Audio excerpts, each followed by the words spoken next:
For price elasticity of supply, it is the degree of, it's the degree of responsiveness between the quantity supply of a product as a result of a change in price. That is price elasticity of supply.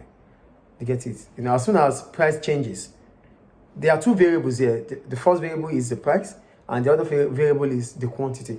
So an increase in one variable will bring about a change in other variable. That is what elasticity is about.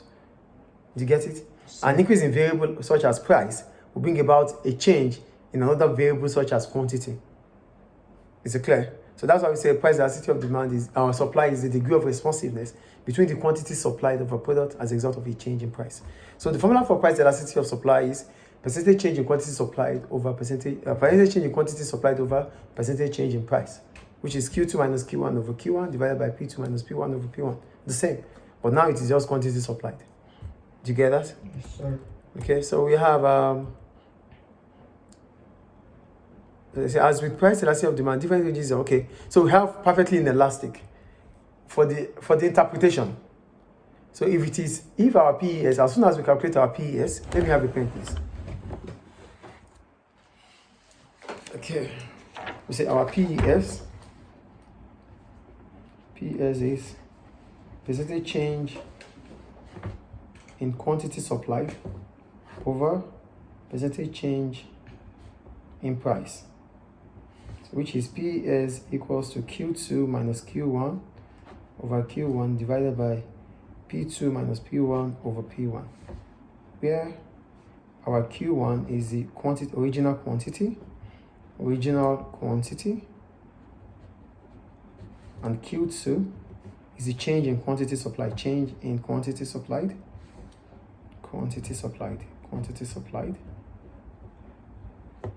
the P1 is the original price, while P2 is the change in price.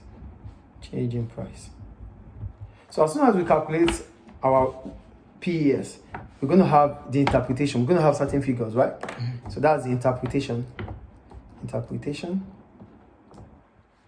So if our PES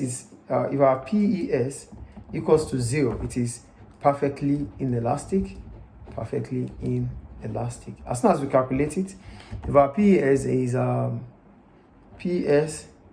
is less than 1, it is inelastic. If our PES is greater than 1, it is elastic. Then if it is to infinity, if our PES is to infinity, it is perfectly elastic. Is it clear? Yes, sir. Any question about that? No. It's okay. So that's all about elasticity. And the graph is already there. So look at the graph here. It's still talking about the same thing. If it's less than 1, if it is equals to 1, if it is equals to 1, it is unitary. Then if it is greater than 1, it is elastic. And if it is less than 1, it is inelastic. If it's less than 1, it is inelastic. And if it is 0, it is perfectly inelastic. Perfectly inelastic. If it is 0, it means there's no change at all. Mm-hmm. That means it is fixed. Is it clear? Mm-hmm. So what are the determinants of elasticity of supply? Are you there? Yes, sir. The first one, availability of substitutes. So when we talk about substitutes, we're talking about goods that can be used as an alternative to the original good. So if the price, if prices increases, if there are no substitutes available, people will still buy. No, sorry, the substitute here is not talking about consumers. The substitute here is talking about other goods available.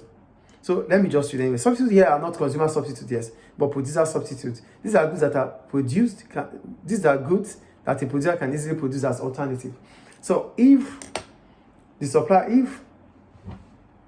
price elasticity of supply, if the price of a product increases, if it is possible for firms to quickly switch to start producing other products, as soon as the price of, let's assume product A, as soon as the price of this pen increases, some firms only produce marker, but as soon as the price of pen increases, they might want to switch to start producing pens.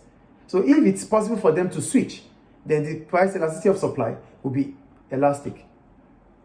Do you get it? Yeah. So, do you understand the point here? Yes. It's about the product that you can easily switch to start producing. So, I might be producing markers, and I found out that in the market, the price of pens have increased. If I'm able to switch to start producing pens as a substitute for my markers, then the price elasticity of supply for that marker, for that product will be price elastic. Do you understand or not? I do. Okay. Then that's about availability of substitutes. Then the other one is time. So time frame here is talking about how long does it take to produce the product. So if the price of a product increases in the market, if it's going to take a long period of time for producers to supply that product or to make the product available, then the price elasticity of supply will be inelastic. Do you get it?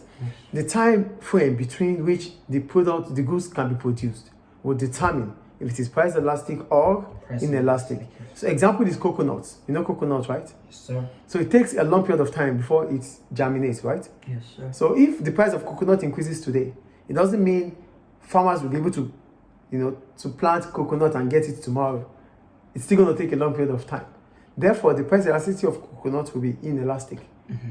Do you understand inelastic with time? Yes, yes. Okay. Then the third one. Okay. We talked about that. Yeah, okay, yeah, we have, it says some items take a long time to take. Okay, we talked about that. Now the spare capacity. When we talk about spare capacity, we're simply talking about the equipment used or the space. If the price of our product increases and we don't have spare capacity, we don't have equipment that can produce more of it. So irrespective of what the price is, the supply will still be priced inelastic. Do you understand spare capacity here? Sir. And the last one. No, second to the last one. It said with some products, it is easy and relatively cheap to hold stocks to supply the market when they are demanded. With others, it is impossible to hold stocks. For example, large stocks of wheat are kept around the world that can be released if prices rise. So keeping price elasticity of supply relatively high. However, it is impossible in most cases to store electricity. So when there is a sharp rise in price of electricity in the free market, there is unlikely to be much response in terms of extra supply in the short term if the system is working at full capacity. So here we're talking about the nature of the product itself. There are some products that we can easily keep, and when price increases, we can supply to the market. Those goods are price elastic. Are you with me? Yeah. But if the products are not products that we can keep, like electricity, and we are operating at a full capacity, irrespective of what the price is, the supply in the short term will be priced inelastic. Is it clear? Mm-hmm. Then the last one, price elasticity of supply will be higher. Price elasticity of supply will be higher the easier it is for a firm to switch production from one product to another, or for firms to enter the market to make the products available. So if the only reason why we're going to have the only reason why the supply of a product will be price elastic is if it is easy for firms to enter into the market as soon as price increases, or it is easy for firms to start producing that product as soon as price increases. But if not, then the price elasticity of supply will be lower. And if it is lower, it means inelastic. If it is higher, it means elastic. Is it clear? Yes, sir. Any question about elasticity? Not yet. Okay.